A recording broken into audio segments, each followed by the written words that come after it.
Bible's got you tied in knots. If you're burdened with religious thoughts, come grab a drink and join the choir. It's Heretic Happy Hour. Oh, yes, guys. Oh, it's so good to be back. Welcome to the Heretic Happy Hour podcast. I am one of your three co-hosts. My name is Keith Giles. I'm the author of several books, including the most recently released Jesus Undefeated, Condemning the False Doctrine of Eternal Torment. Heresy! Makes a great gift for your grandma, your grandpa. They'll love it. And we are kicking off, or not kicking off, I guess we're continuing a series right now. It's Let's Get Metaphysical. So we're talking about all kinds of interesting, cool, metaphysical, spiritual kind of stuff. Can't wait to jump into this topic today. But before we do that, I still need to have my co-hosts introduce themselves. So Jamal and Matt, say hi, please. Hi, friends. This is Jamal. It's great to be back on the Heretic Happy Hour with you guys. I'm the author of Living for a Living, my newest book that's been released on both audio, Kindle, and print. And so it's great to be back with you guys. This is a special, well, not a special. We're still in our series on the metaphysical series, but we are just for the listeners, so they should know that we are practicing social distancing here because we're more than 6 feet apart physically. Oh, so yes. Just wanted to say that. Hey, another thing I wanted to mention before we move on to Matt, I just realized this after listening to the intro theme. There is somebody in the background of that intro theme when the music plays. Somebody is actually like pretending to be a bass guitar. They're going like boom, boom. I never actually knew that until just recently. It's an interesting sound. I don't know. I want to listen to it again, but there's somebody actually making a bass noise in the background instead of the. Not right now. No. Okay, right now. The Bible's got you. Can you hear it? I can't. No, yeah, I heard it. I can't hear shit. Boom, boom. Oh, No, it's sorry. not good. Well, that makes me, Matt, as Jamal alluded to, there would be a third host, but I got to correct you, Keith. You guys are my co-hosts. We're not your co-hosts. Oh, So, I'm sorry. You're right. shots fired. Oh, man. Now it finally comes out. Okay. Yes. Here we go. So anyway, yeah, we are practicing our social distancing. Hope everyone is doing well in the middle of this lockdown. But if you are in the middle of this lockdown, what better time to get healthy? I just posted something about this on Facebook. If we're stuck at home, and now's not the time to panic. So get healthy, get your body healthy, and order from Wild Foods at wildfoods.co because you want to take good supplements. You want to eat good, healthy foods because it's just, you feel better. You have, if you boost your, you want to boost your immune system. that's right. And you got to boost your immune system because, why not? It's going to help, especially in the midst of a virus. But even if this virus wasn't going around, it's always, there's never a better time than right now. So go make sure you order their adaptogenic mushrooms. Make sure you order the turmeric. And it doesn't have that nasty taste. So if you're taking that, if you don't like the flavor of turmeric, theirs does not taste nasty. So go order some of that. You could throw some of those mushrooms in your coffee. It's like cocoa flavored. They're doing all the good kind of stuff that's going to get your body healthy. And you're going to save money because you're a listener of the Heretic Happy Hour. And so you've got a code. It's Happy Hour 12, 12, the numbers, digits 12, Happy Hour 12 for 12% off your order. So when you are ready to check out, quiet down, children. Quiet down. A man's talking. That was a joke. You go check out and you'll get 12% off your order because that's how much we love y'all. So wildfoods.co, go do that. Yeah, we love you 12%. That means we don't love you 88. No. If my math's correct, we despise you 88%. Yes. Yeah, we got together, we talked about it, we decided we love you. How much do we love you guys? We know what? 12%. Yeah, that's good. That's right. Also, and by the way, this is a great time, and I've said this in other places, I really do feel like it's a great time to focus on what matters, during this quarantine that we have to be, or we get to be, I should say, we get to be spending more time with our family and more time just focusing on health. And also, our producer wanted us to mention that this is also a great time to make babies as well. So physical touch, things, Oh boy. like it's very good for the immune system. There's so many studies that oxytocin and dopamine and all these things are released in the body with physical touch. So, don't be afraid of that during this time. Oh yeah. Oh yeah. Yes. Also. So yeah, they sell organic coconut oil, right? Wild Toots. I think so. I think they do coconut oil. And just saying. That can be sort of like a personal lube kind of thing. Just saying. Wow, man. I don't know about all that. Just looking out for you guys. Leave it to Keith. Goodness. Well, I also here's something I noticed recently. The frequency of breaking news stories typically happens between the days of Monday through Friday. I've noticed that. So breaking urgent news typically doesn't happen on the weekends. So that was an interesting note. But with that said, we do have breaking news, or the appearance of breaking news. And that is that we have a hotline. We have a hotline that's available 24/7. And again, this is always breaking news for us. So I'll give you the number. It's 240-343-7379. Again, 240-343-7379. And you can not only leave a voicemail, which you can text it. Now, we do have a text that's come in, so let's cue that up. All right, here's the text. Quote, "Hey, fellas, I discovered your podcast while asking the question, what makes Jesus so special? I've listened to 15 or so episodes and have learned a lot that has helped ease my mind. So thank you. I do have a question. I'm confident that letting go of judgment of what is wrong and right and basing actions off of Jesus' example, love God, love people, as a guide, until I remember some of the abuse done, quote unquote, in love from family members. So who decides what is loving and what is harmful? When it comes to things like child abuse, sexual abuse, etc., it seems like what is deemed culturally acceptable, or in parentheses, or acceptable within a religious group, changes how we feel about things on a moral level. And that's scary. Is it subjective? Do we change where our line is placed as our consciousness shifts? Thanks, Amanda Gardner." Wow, that is actually a really, really good question. Yeah, Yes, it is. I feel like an entire episode could be done on something like that. It is a great question because some of the arguments you get against, like, saying God is love, for instance, is that, well, you're talking about your feelings about love rather than like this quote unquote biblical love. And, people can define love in so many different ways if they want to. I think experientially we know what is and is not love. Experientially, we know that child abuse or any sort of abuse isn't love, because love, I think by its definition, would not be coercive in any sort of way. Right. In that way, if you wanted to get real biblical about it, I think a great example of Jesus' love for people is when he returns after his resurrection. And he approaches these really scared disciples in John 20, and he's talking about the Holy Spirit.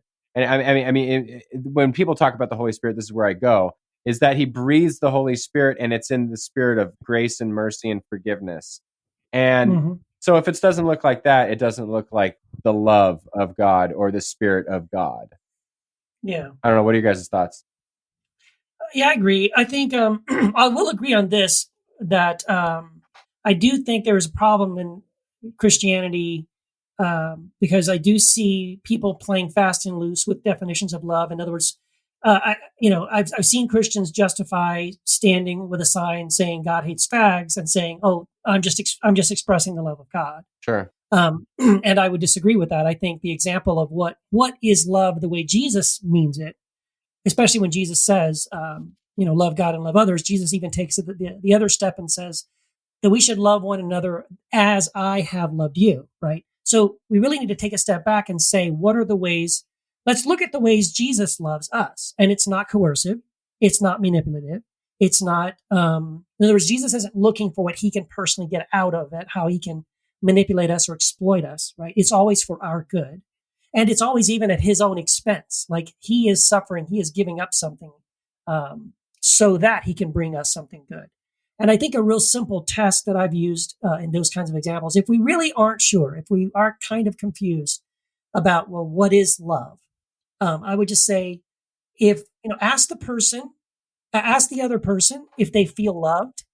And if they don't, then you're not doing it right. Like if someone says, you know what, I feel very loved by what you're doing, then good. Now, then you are loving them. But if they feel controlled or judged or manipulated or exploited or any of these other things, I don't care what you say you're doing. They're not receiving it as love. And I would say that isn't love. Yeah, good thoughts there, guys. I think, what I would tell somebody, I think the question is an interesting question. It's a great question. The question basically, what I hear the caller or Amanda Gardner, what I hear her asking, is there anything solid? Is there anything that we can know for sure? Because as consciousness shifts, things seem to shift. And I would say yes. There is something solid. I would even say that you already know what's real. You already know what's true. And so I don't think it's subjective at all. Now, I think our awareness. So I think there's certain realities of love that we become awakened to, and then we recognize, oh my goodness, that wasn't loving at all. But at the time, we thought it was. So there is a standard of love. That love it exists. It is who you are at the core of your being. You are love.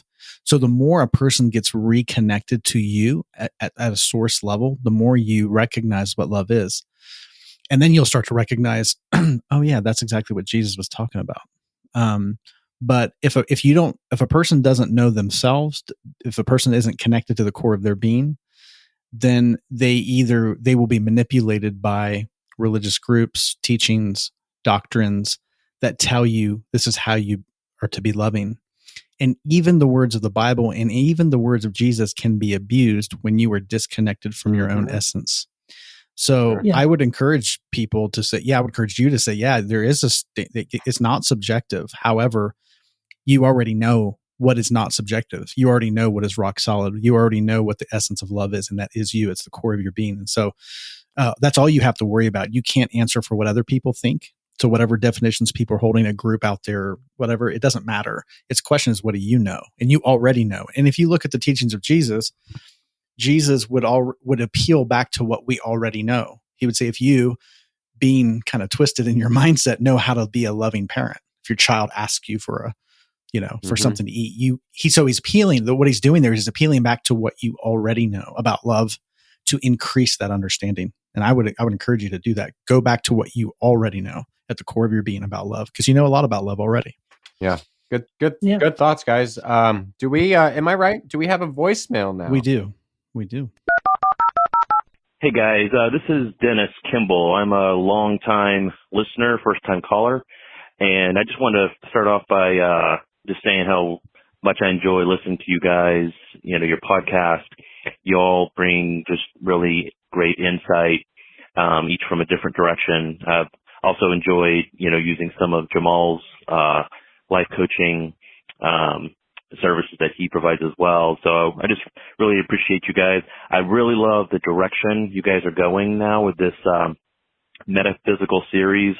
And I love the podcast you just did with Katie Valentine. I really think you're tapping into really where the whole deconstruction process really needs to move. When you look at what ancient cultures going back, thousands of years, and what mystics have been saying way back then, and now science, what it's starting to show us, it's all interesting how it's all starting to integrate.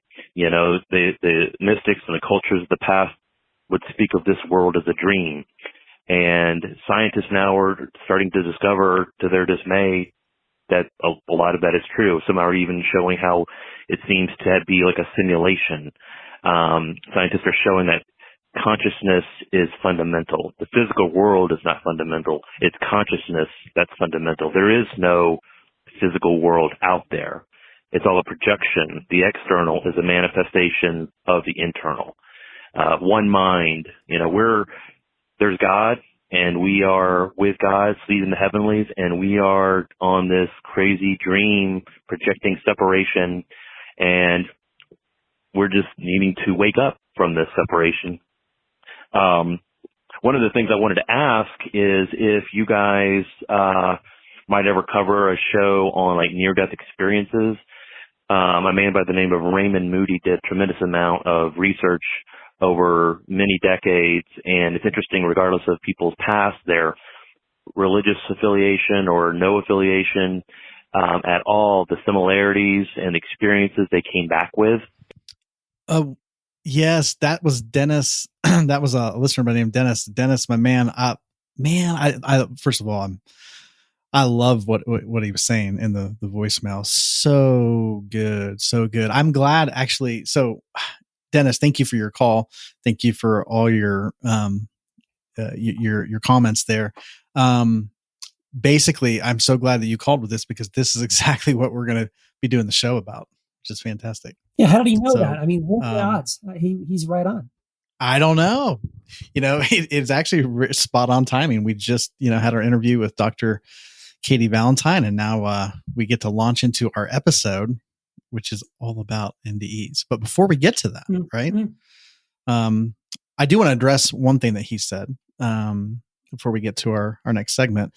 And that is, there is a book compiled by, he talked about Dr. Raymond Moody, and that's a fantastic book. And it compiles about 100 or so folks that he did like he clinically, he had researched that these folks had been clinically dead and had experiences that went beyond, they were verifiable experiences that went beyond. And so he compiles them in a book. He's been doing like pioneering work when it comes to NDEs for a long time, since the 70s. But I just recently went through that book and read that book, and it's fantastic. This is a subject dear to my heart anyway. So, yeah. Well, that's we're gonna have to get into that, but we cannot forget about our dear friends who are going to be, and I said friends plural, that we got a heretic of the week first. It's the heretic of the week. Hi there, I'm Andre Rabe. Mary Ann. And yes, we heretics. Hi, Andre and Mary Ann. Welcome to the show. It's been so long since I've talked to you guys. So really excited to have you as our heretics of the week, plural this time, which is, we've only done that once. So it's a blessing to have two people on at once. So welcome. Thank you. Welcome. Actually, I was going to say, I talked to Andre, I think yesterday or 2 days ago. So yeah, it's not been that long for me to talk to Andre, but yeah. And my first time talking to you, Marianne. So this has been great. Thank you guys for being on. Yeah, thank you. So what we like to do to kick off these interviews is ask our guests, why do people consider you heretics? Okay. You know what? I think whenever you say something specific, I think there is going to be people who get upset with that. And we certainly don't go out or enjoy just offending people for the fun of it or the sake of it. Our whole goal is, to encourage, to inspire. But, even in those terms, some people find it very offensive that God is love and God is not manipulative. God is good only, etc. So I guess whenever you say something specific and you say it with persuasion, there's going to be some disagreement. Yeah. Yeah. Isn't that? Wait. It's strange to me that people are offended and afraid of the idea that God is love. Isn't that weird? But it says it in the Bible. Come on now. But brother, it also says that God is a God of wrath. Don't forget. We have to make sure we always add that in, right? Yeah. And I guess, part of that comes down to that attitude that truth can only be expressed in one way, in one story, in one narrative. And if your terminology or your way of articulating a specific concept doesn't conform to the way in which, I've been brought up or the way my religious cult have indoctrinated me with, then you must be a heretic. And I guess one of the most beautiful things we've discovered over the past few years is there's more than one way to tell a story. And truth has got many beautiful angles, and there's dimensions to this narrative that we find ourselves in that's so beautiful. And to flatten it to a one-dimensional story that can only be told in one way is really so boring.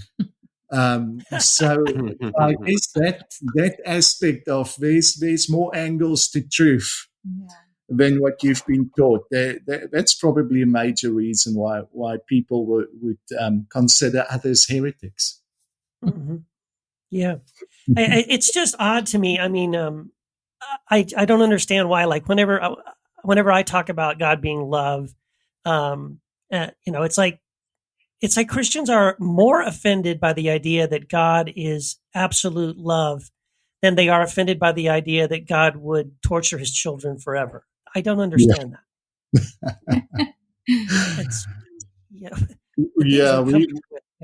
It is. I think that, we can think back of a time where I grew up in the evangelical world where I can somehow grasp or try and remember that situation in which I believed both God was love and that he was going to torture people forever. And really the only way you deal with it is you ignore it. You kind of bury it so deep and you avoid any meaningful discussion around it because you instinctively know it's so contradictory that I've got to embrace the most ridiculous notion of mystery to believe it both, because it's actually not a mystery to believe both is true. That's just nonsense. There's a difference between nonsense and mystery. Yeah, well, I mean, and you have children, correct? Yeah, we've got 2. And you're married, so it's one of those things that, and I'm married and have a child, and Keith same.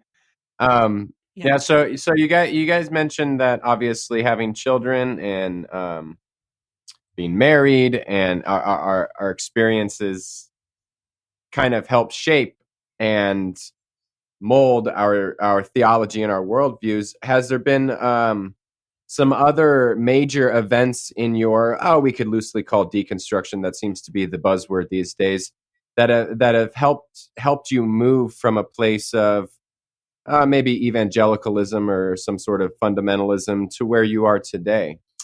I don't think there's anything that transforms our theology more than an experience of God. And even as we started traveling, as missionaries very early on when we were 18 years old, and then in later life again, the experience of God always seemed to be better than what my theology allowed. And I was in this place where I have to choose: do I just shut down the experience, or do I allow this experience to transform my theology? And so there's been many experiences on that road where God has really surprised us, overwhelmed us with. I think it was the philosopher Jean-Luc Marion that spoke about saturated experience, or phenomena, as he called it. And he referred to an event and the experience of that event that is larger than our capacity to receive, that is larger than our language. It transgresses the borders of our concepts. And it's an event, an experience that you can never neatly get a hold of and master. It's always an event that masters you. It reminds me of Paul saying, it's not that I have attained, but for the rest of my life, I'm going to try and get a hold of what got hold of me. Mm-hmm. And if your experience of God is something that you've absolutely mastered, that you can articulate perfectly and that you're in control of, then you have undoubtedly not experienced God. You've experienced your concept of God. You've mastered your philosophy of God. But God himself remains an overwhelmingly extravagant, larger gift than what we could ever master. And in the attempt to receive this gift, it expands our capacity and it draws our language into dimensions that they haven't been drawn in before. And so I have always appreciated that aspect of allowing our words not to become so rigid and our doctrines to not become so defined that they restrict the movement of God's Spirit, which is larger than our language. There's been many experiences for us. I'm thinking, one of the experiences a few years ago, we were, for about 7 years, we were constantly traveling every week in a different place, speaking to a new group. And on one of those tours, we found ourselves in the Netherlands, and we had about a week between appointments, which we always try to find a week between ministry, a week per month where we could just be with one another and try and be normal before we be with the next group. And we saw this week gap between our last appointment in the Netherlands and our first appointment in Switzerland. So we decided it would be fun to maybe cycle. It was only 1,600 kilometers. Only. And, that's good. Just a quick trip. And we haven't practiced for it. We didn't cycle since we were teenagers at that stage. But in any case, the people we stayed with, they had a bed and breakfast, and they generally offered just the bicycles that they lent to guests to go to the shops and back for us to use. Well, thankfully, at our last meeting, a friend came to us and said, I hear you want to cycle to Switzerland. He said, I've got touring bikes that I bought because my wife and I wanted to do that. But after we rode for about half an hour, she decided this is not for me. And the bikes has been in the garage ever since. So we actually had some good bikes. And I'm getting to the spiritual relevance to this. I'm just setting up the background. Thank you. So we started cycling. What a beautiful adventure. I think after about 4 or 5 days, we did about 100 kilometers a day.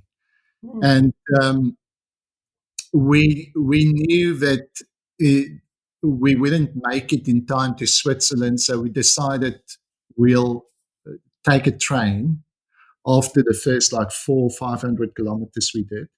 So that evening, Marianne and myself went to a pub nearby, and we had a Radler. It's a real refreshing German drink. And it's like a beer shandy, I think is what you'll call it in the States. And we were sitting back and clinking our glasses and celebrating the 5 days of fun we had. And the yellow jacket hornet came and sat on Marianne's back and started stinging. She leaned back and she shouted with pain. I just immediately hit it and broke it in half. I had to take half the hornet out her back. And it carried on stinging. It carried on stinging. Yeah. Oh so the waiter saw this. He came running with some ice, put the ice on. She'll tell the actual story of what happened. I'm just setting it up. But we put the ice on. The pain went back, and as we walked to our Airbnb room,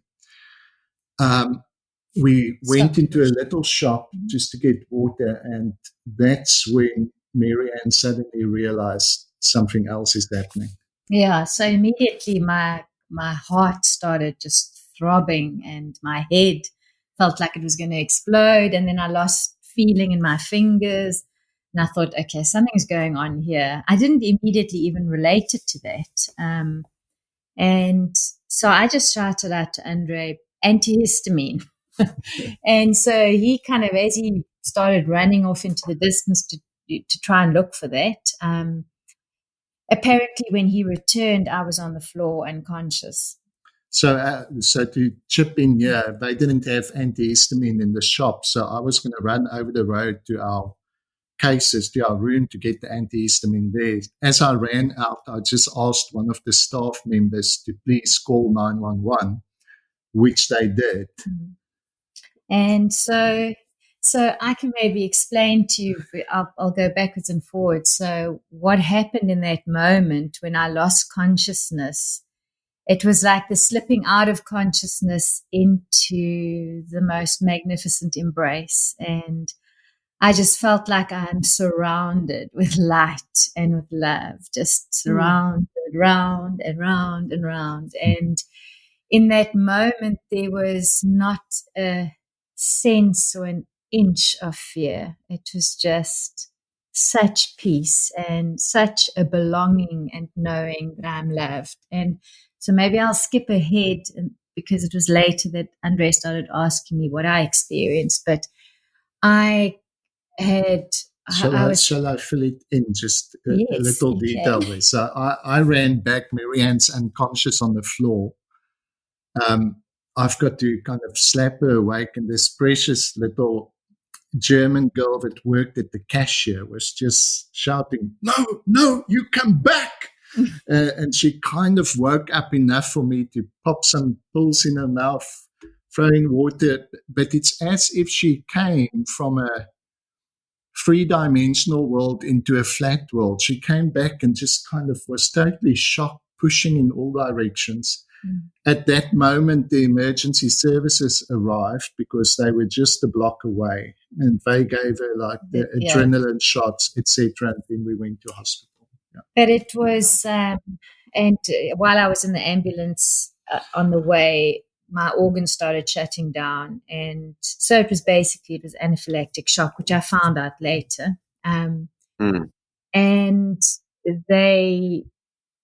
I basically came round when they'd administered everything in the hospital, and Andre came to me, and he was holding my hand, and I said to him, I was gone. And so he said, yeah, I know, you were unconscious. I said, no, I was in a beautiful place. And he suddenly realized how serious it was. And he started asking questions. That's Andre. Just answering questions.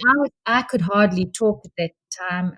I was trying to, trying to get words out of my mouth. I want to know, was it the city or was it the country? Who was there?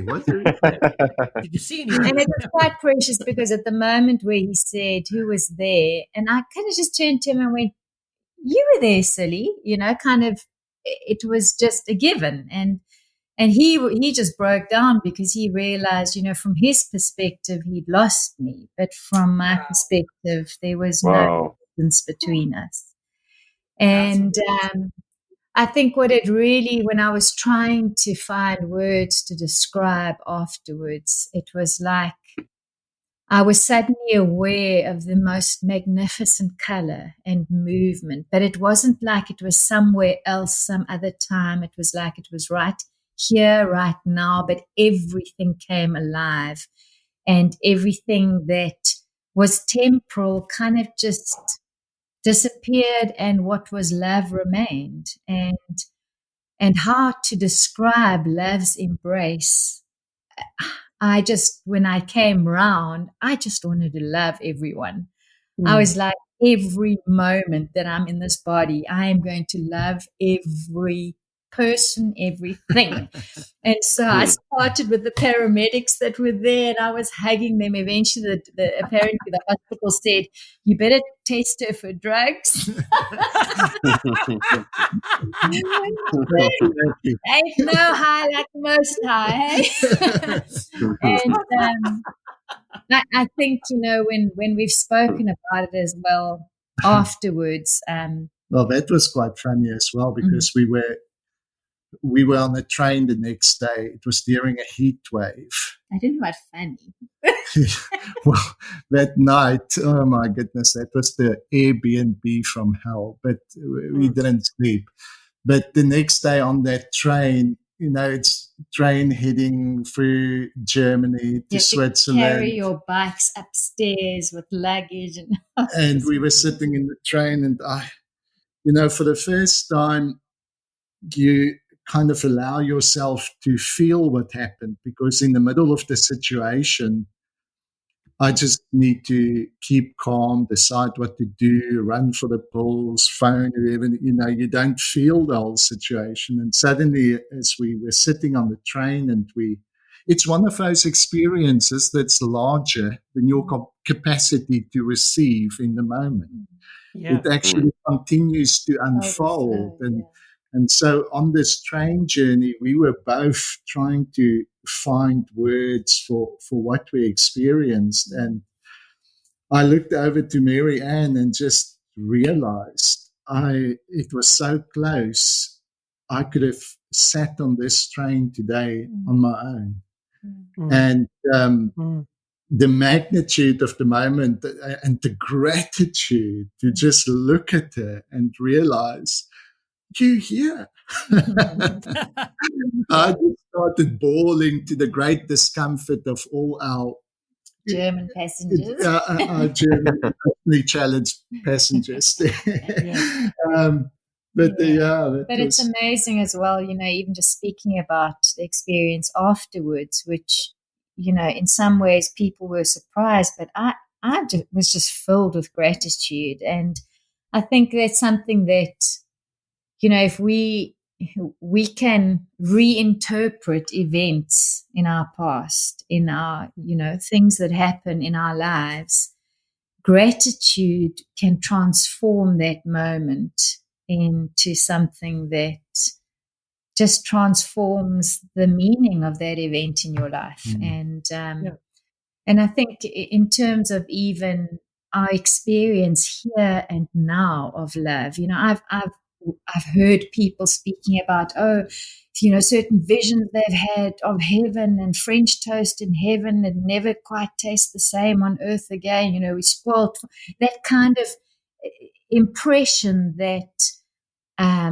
somehow this existence is devalued and this moment is devalued. And I really believe that God wants to transform our moment into one of love and light and life. And, that this moment is significant because you are here and you have access to all of God. And that's exactly what that experience, that it enriched our appreciation and enjoyment of this world here and now. I think the kind of spirituality that boasts in seeing all kinds of heavenly visions that somehow devalues this world and this flesh and this experience is basically just a pathetic attempt to set people up as some spiritual gurus that feeds off the sense of insufficiency of those who listens to them. And that's what Paul kind of warns about those who boast in having seen angels and these things. They boast in it because they just trying to really tap into people's sense of lack and then manipulate them with their doctrines. Professional. I think an authentic experience of God and of of these spiritual realms will always bring you back to the incredible beauty that's right here and right now. Yeah. Right. Yeah, And exactly. I think, if something I took away from that moment as well was just my appreciation for all of life has changed. I see in that moment where suddenly the here and now transformed into the most magnificent movement and color. It was like this earth, this creation is throbbing for, to be appreciated and for us to realize that God is here in our midst. Yes. And that all of creation is incarnation and richness of life. And if we'll just open our eyes to it, it's available. I love that. Thank you so much for pointing that out. I think it is true. Like, we miss the fact that we already live in a paradise. We already live in the presence of God. And honestly, I think that's one of the things that I've been it's really helped me. I mean, I haven't had an amazing experience like you had. That's pretty incredible. But what's helped me is to recognize, like, when Jesus talks about, he says, if you love me, my Father and I will love you, and we will come and make our home in you. We're like, well, how do we define heaven? Well, heaven is wherever God is, and we're with him. Yeah. And what Jesus says is that, well, heaven is in you. Like, it's you can't be closer to God than you are at this moment. And recognizing that, it's like suddenly you recognize that, oh, I'm not waiting for anything. I'm not postponing, this anything in the future. It's like, no, I can experience all of that right now. I mean, maybe after I'm dead, I'll experience it in a deeper way or in a different way. But it's not that as if I'm separated from experiencing that at this moment. Exactly. We're always open to surprise. Well, that was such a beautiful story, and I've heard it before, but I think I only heard it. I quote unquote heard it when you guys wrote it, and I think it was on Facebook. But just hearing you talk about it was so profound, and especially at a time like this, in what's going on in the world, like, just to hear that God is in our midst, and there's beauty everywhere, and just the deep sense of appreciation and gratitude for life as such. And I think more people need to hear that and be reminded of that. Yeah. And it's just such a powerful story. So thank you so much for sharing that. But before we wrap up, we want to definitely give our listeners a chance to be able to get in contact with you or follow your work, and want to know where people can do that. And also, if you're working on anything, please let people know about that so that they can anticipate getting their hands on some of your work. Okay, well, the latest work that just came out a few months ago is a book called Creative Chaos, and I think it is more relevant now than ever before to realize that God does not, the way God deals with chaos is not to make it an enemy. If we look at Genesis 1, he actually hovers over the depth, over that abyss, and begins to call forth the beauty, the possibilities that is present within it. And so Creative Chaos, you can just search for that on Amazon. Our website is called Always Loved, with a D at the end, .net. And there's a lot of free resources and articles, videos, and things available there, as well as on YouTube. You can just search for Always Loved. Marianne's got some music on YouTube as well. But it's all it's all on the website. One of the things that we're really excited about, and I'll just take half a minute to introduce that, is we have an academy that runs a year-long program. We've got 2 courses. Both of them are year-long. The first one is called the Mimetic Transformation Program. And the second one is the Mimetic... I don't know, I just kind of forgot the word, word that I have there. But that mimesis.academy, Academy is what the website is called. And the second one is called the Mimetic Conversion Program. So the difference between the two programs is just one, the conversion one retells the whole meta story, while the transformation program is a much more personal, in-depth study of mimesis and how by the transformation of our desires, God, our whole person and our whole self is transformed. We've just finished our first course this year, which was on meditation, and some powerful, testimonies and experiences coming out of it. So I would love for people to have a look at that.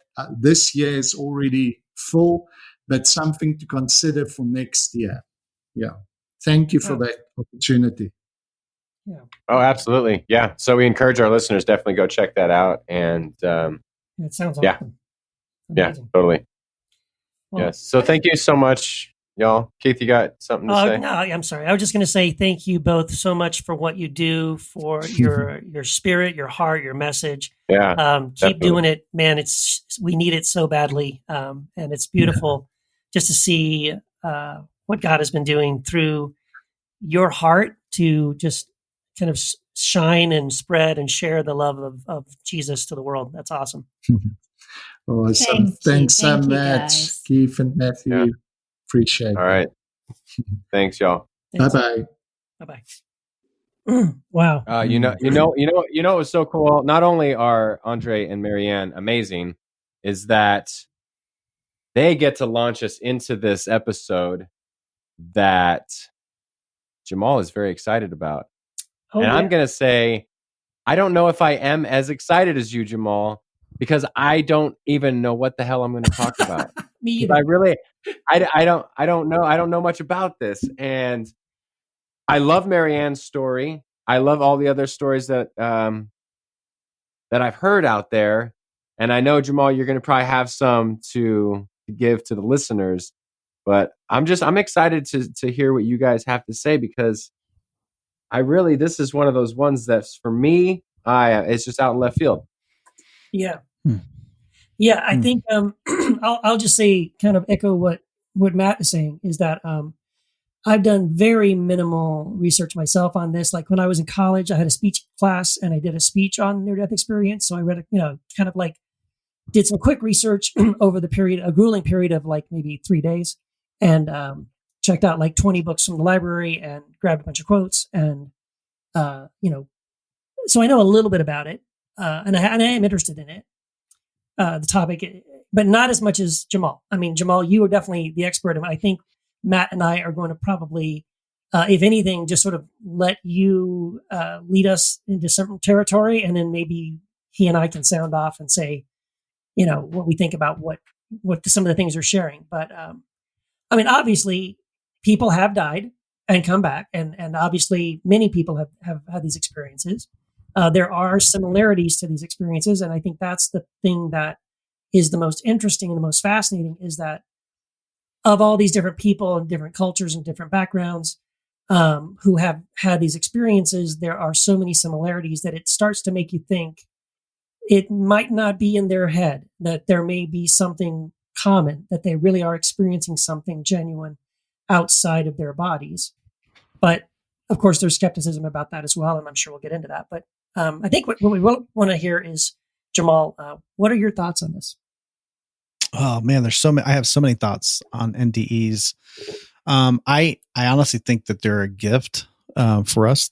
They are a part of the continuation of divine revelation that it's further helps us awaken to the illusion that the physical world, which is, honestly, no Christian would say, no Christian would like to be called a materialist, right?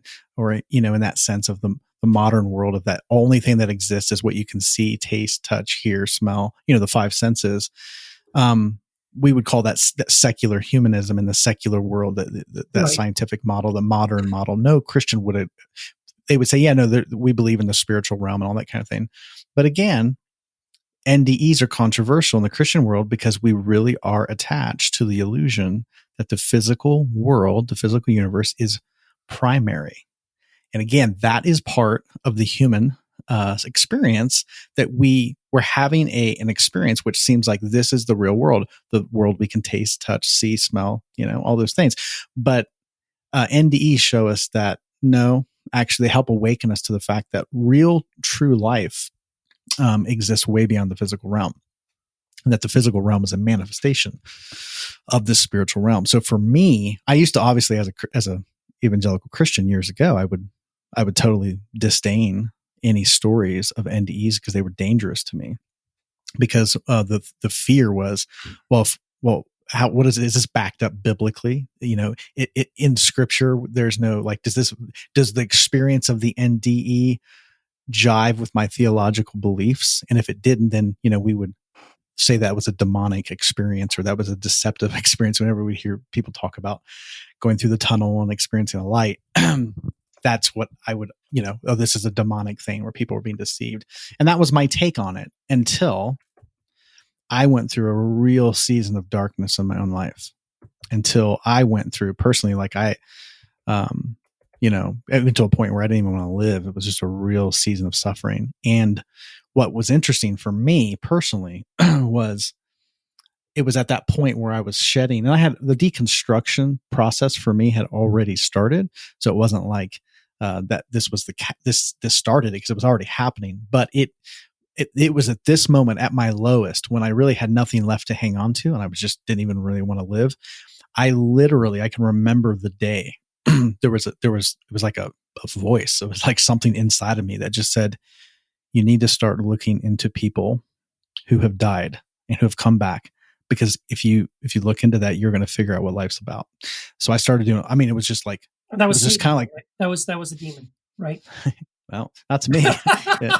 So, Sorry.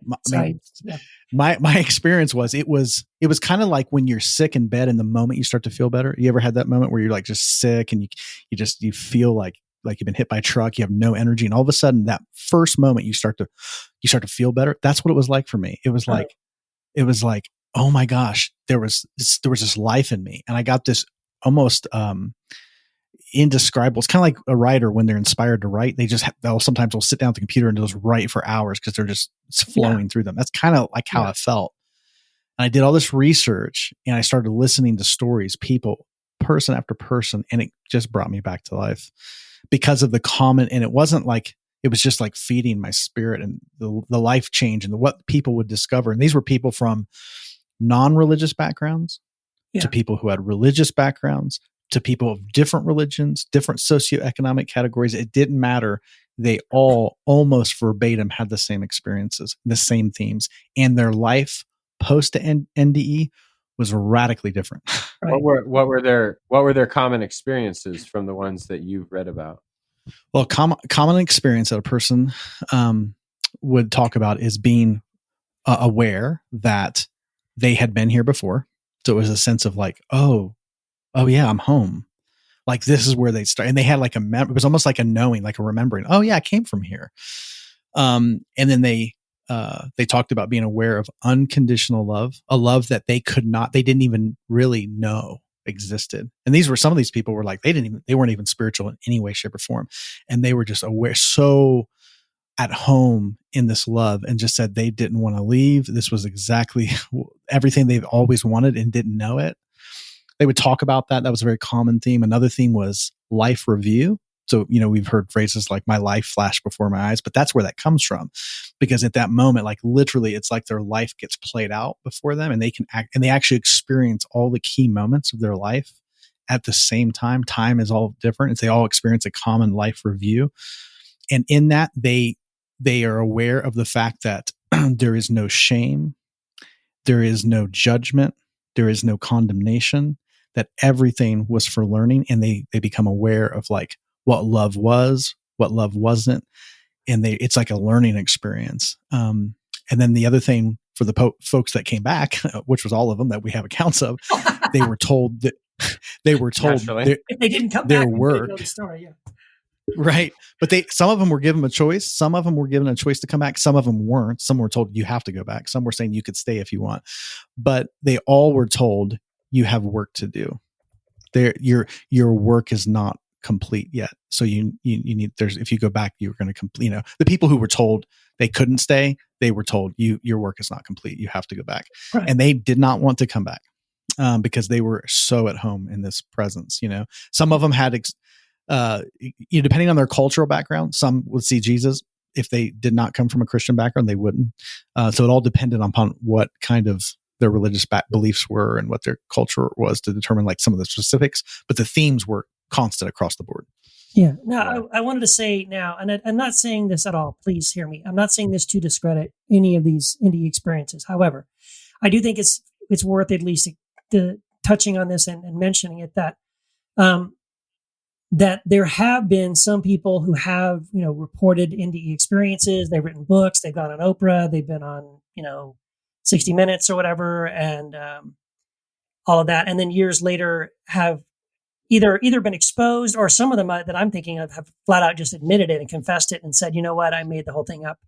It wasn't real. And so now, and the reason I bring that up is I'm not trying to say that this doesn't discredit all NDE experiences. But some are people wanting to capitalize right on this experience.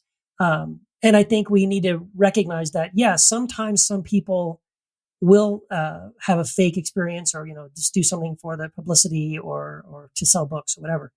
But that doesn't mean, but I would say like, we're probably talking that we know of the NDEs that have been reported, probably less than 1% of them end up being proven to be frauds or fakes.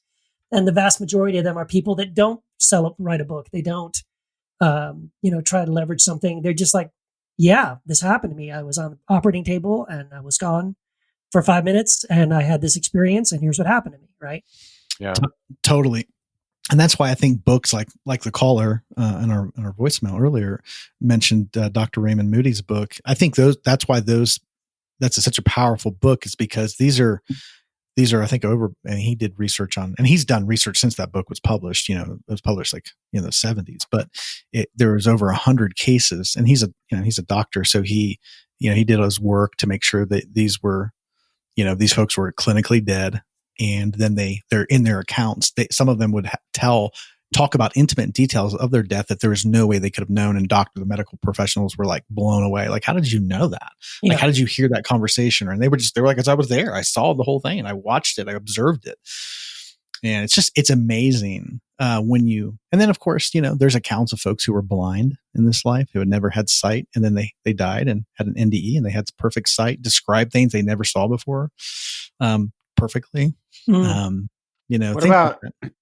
about the people that have had bad experiences? Because aren't there those stories too? And maybe those are most of the fraudulent ones. I don't know. There's people who have, and I'm guessing they're Christian, but I'm sure this happens in other faiths too. Oh, yeah. That have these, and then they come back and like, hell is real, and I saw it, and Jesus took me to the precipice, and I looked, and there were all the things that Dante would describe. You know what? Can I tell you? I actually know a guy who had one of those hellish experiences. Really? Yeah. He was a police officer here in El Paso. This has been like 20 years ago. And he was running in the El Paso Marathon with a bunch of other police officers, and he basically had a heart attack, fell, died. Basically, the ambulance came, got him. And in the initial experience he had was kind of positive, although it was also a little bit of like, he felt a little bit of like fear of like, well, I'm not sure I was ready to die. I'm not sure really, am I right with God, sort of a thing. And so he was laying in the hospital bed and, he could feel himself slipping away. He said he could just feel, and he was kind of relaxing into it. Like, my time is over. I'm just going to die now. And he's kind of relaxing into it. And he said, he heard a voice say to him, something like, okay, son, just, relax. I've got you, or something like that. And he said, oh, Jesus, I can't wait to see you face to face, or something like that. And then the same voice says, who told you I was Jesus? And it was kind of a menacing thing, like, oh, crap, like this isn't Jesus. And he said, actually, he opened his eyes and he felt like he saw these demons, like these hands coming up out of the ground to pull him into hell. And it, of course, scared the crap out of him. And he sat up and was, incoherent and yelling at everybody and, help me and save me and all that stuff. So, I mean, that's someone I know who has sort of a hellish kind of experience like that. And I think, I don't know. What do you think about that, Jamal? What do you think's going on in those situations? Well, I think a couple of things. First, I'll say this about heaven and hell. Heaven and hell, I mean, I don't dispute the existence of heaven and hell, but I don't see it the way an evangelical or according to Christian doctrine, right. The belief in hell as a place where God sends people for judgment, and it's this eternal torture. Place where torture and all that. That's just it's folklore. That's fairy tales. But the existence of the kingdom of heaven and the kingdom of darkness, or this realm of darkness and weeping, gnashing of teeth. These are metaphors. These are states of being. And that state, people exist in that state now in life in that sense. But the misnomer is that, so when death happens, here's what's amazing about these NDEs. People almost to a T across the board that have experienced this were shocked that they had died. Because they were like, wait, I'm dead? Because they were like, I'm still here. I'm still conscious. I still have a sense of being. That was the number one thing that was so, first of all, it's very peaceful to me. And post NDE, every one of these folks said, I'm no longer afraid to die, because death is actually an illusion. Because the fear of death is a fear of a loss of being. Like you're going to cease to exist. And every person said, no, that's not what happens. Like it's like a transition, and you're very conscious and present for the whole thing. And so I think if a person's state is suffering, just because you transition out of the body doesn't mean that ends. So, that's one thing I think could happen, be explained there. Now, a person's religious background will influence your interpretation of the experience, right, or a conversion to so like say there's been folks that have NDEs and then they're like, well, they don't have any guidance after that. So they go and join a church or become religious. And of course that informs their experience, their religious beliefs, and will inform the experience. So there's a lot of that put on that. But one of the things that if you start to research NDEs and do studies across the board with NDEs, you'll find that hell experiences are almost non-existent. And the ones that are there are pretty shaky. They're not the common themes. But I would say that just because suicide and things like that doesn't end a state of suffering for folks. If you suffer here, you suffer it. I don't know the process, but it goes on. Life goes on. Life moves on. I don't really believe in life after death. That's why I love the title of that book, which is Life After Life. It's just life.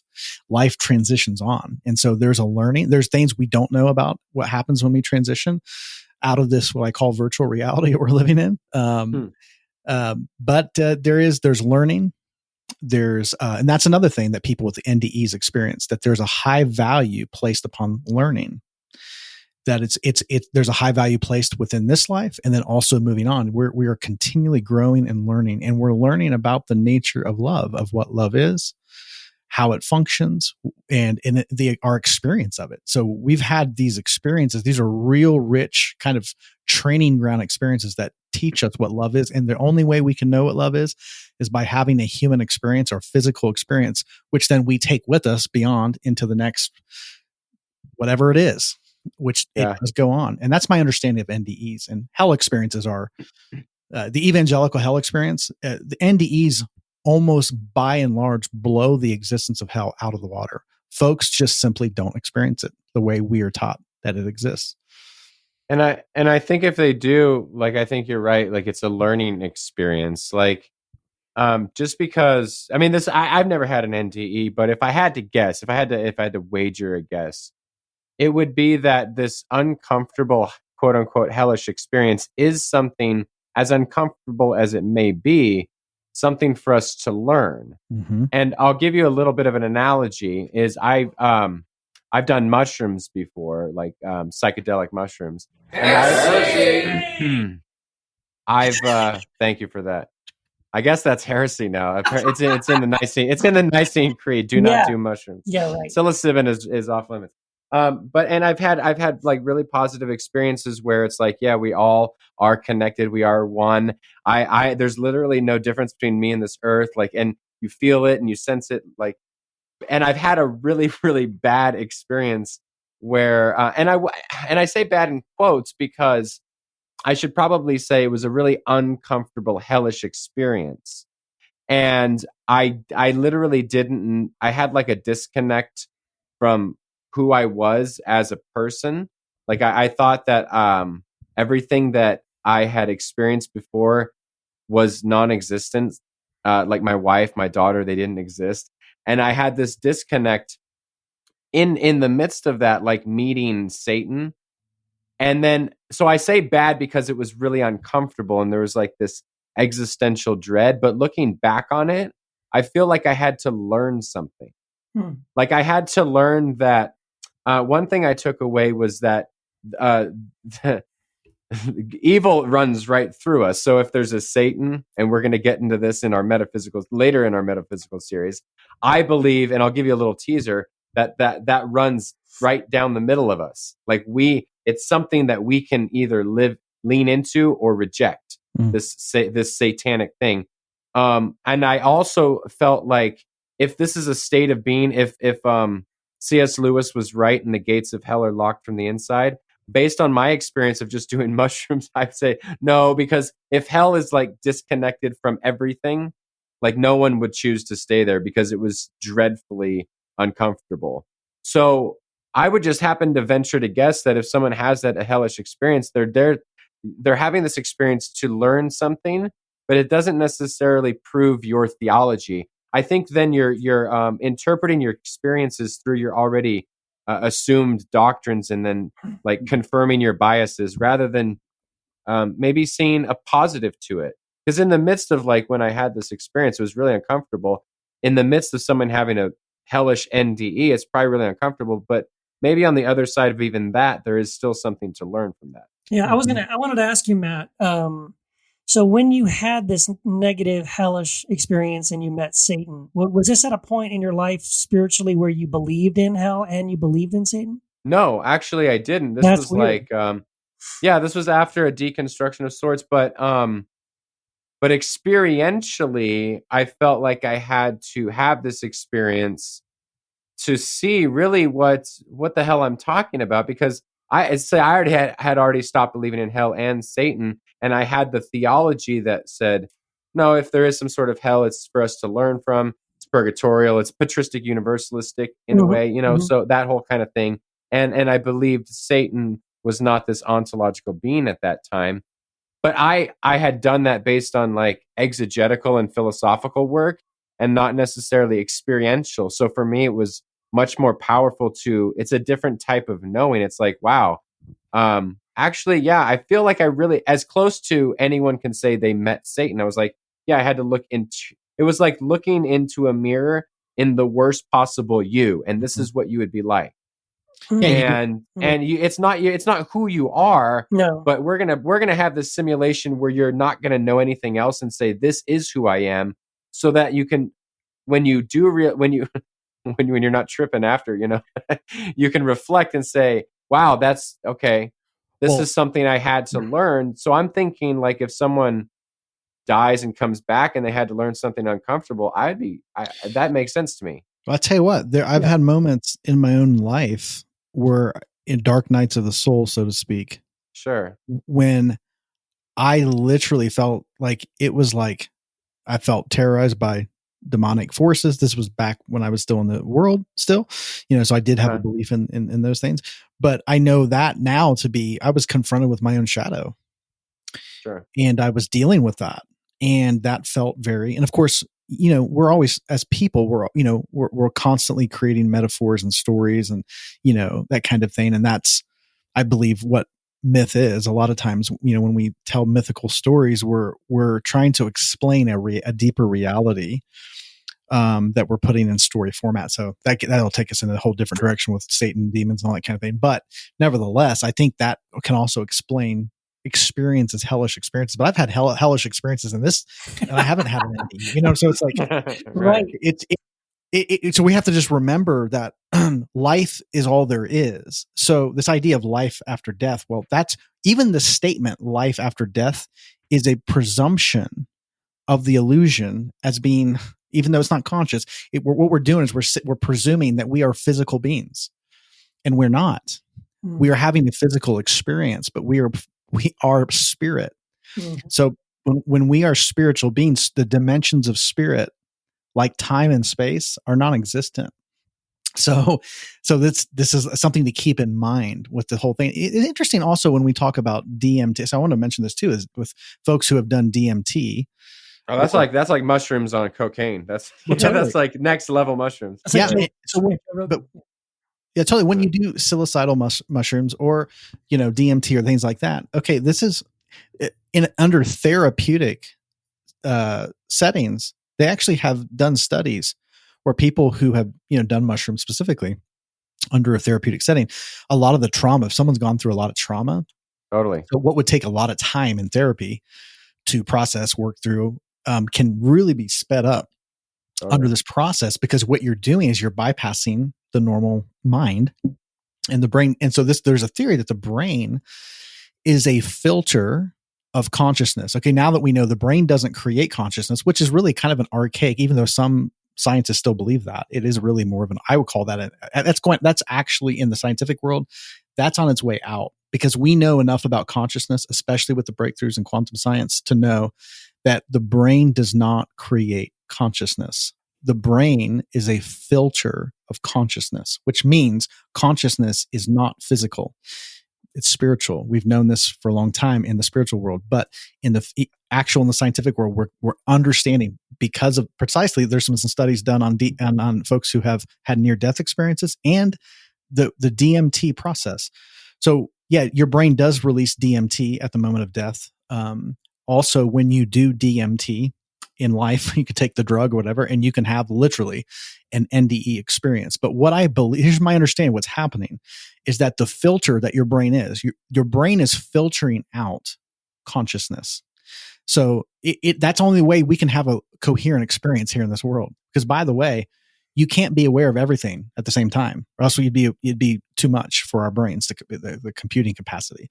It's the way it is like, as soon as you want a certain car, like for me, I got my eye on Teslas. Well, I see them everywhere. Well, where were they before I had my eye on them? Well, they were still there. I just didn't see them.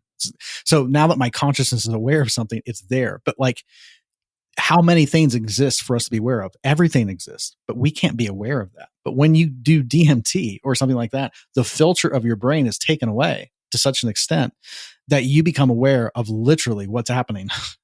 And way, and I don't think it's not a hallucination from a drug-induced hallucination. The reason we know this is because multiple people, separate individual people, have taken DMT and have all had the same experience. Like they were all in the same area and saw the same stuff.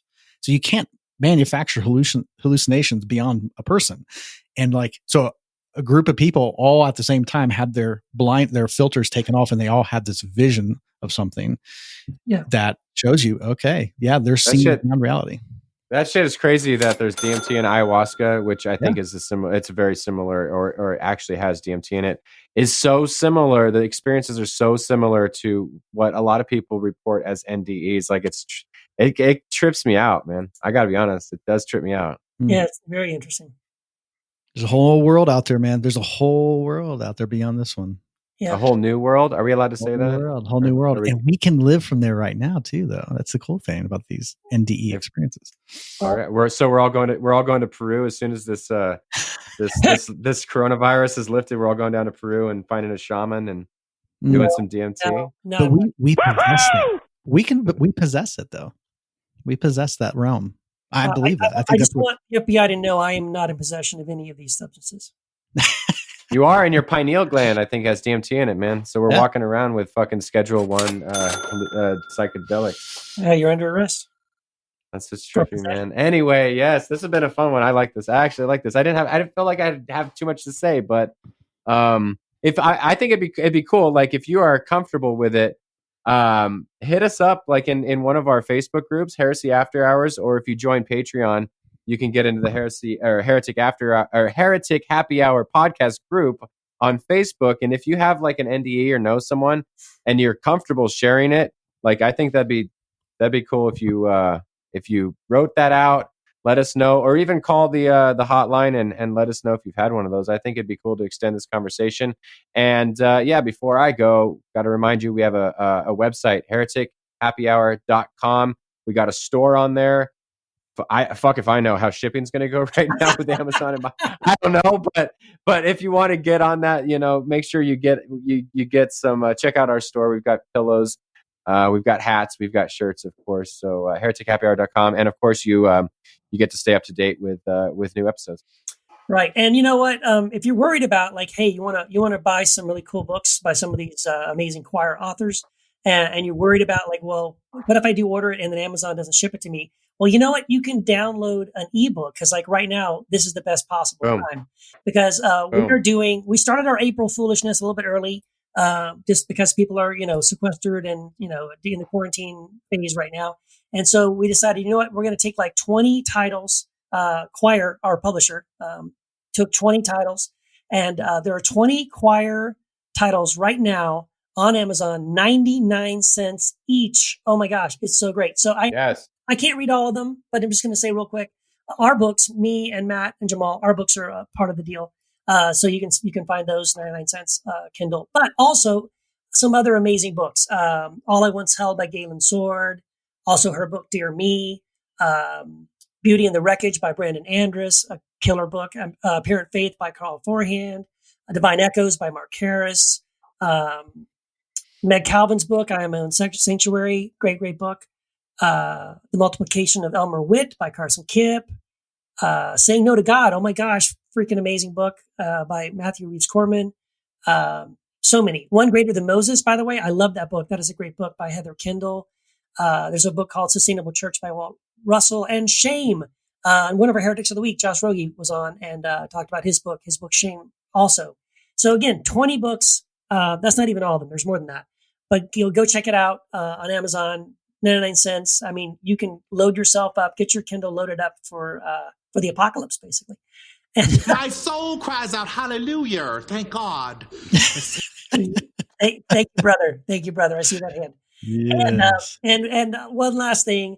If you love the Heretic Happy Hour, and who doesn't, and you can't get enough, you know what? For just as little as $2 a month or more, you can unlock bonus content. We record bonus episodes, bonus material, bonus interviews, lots of cool stuff available through the Patreon page. And as a result of that, as your support, you also unlock access to the exclusive Heretic Happy Hour group on Facebook. So check that out on patreon.com/Heretic Happy Hour. Yes. And breaking news, even though it's the weekend when we're recording this, breaking news, we are now on iTunes.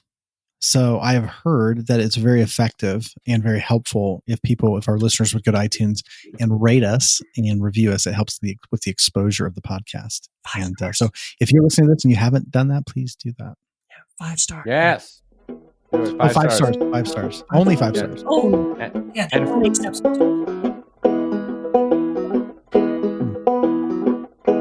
You got to balance out some of the 1 stars. Please, Matt. I think I'm responsible for one of them. So I hear. Damn.